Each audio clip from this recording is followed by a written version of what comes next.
Ayan. Hi guys, for today's video, tayo ay magluluto na beef tapa. Ayan.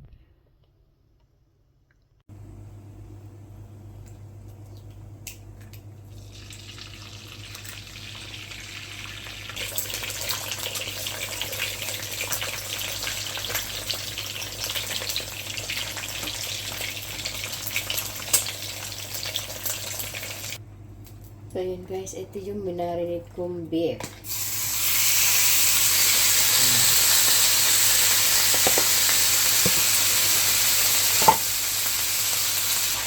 Lagyan natin ng konting tubig. Pakuluan lang natin ang bahagya at paaratan. Then, pipilitin natin siya.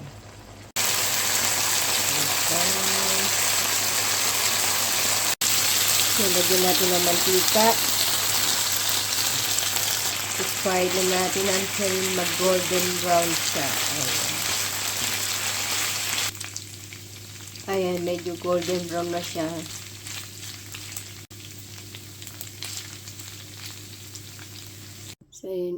So yun guys, ito yung ginawa kong sausawan. So yun guys, luto na. Tayo na'y kumain. Ayan.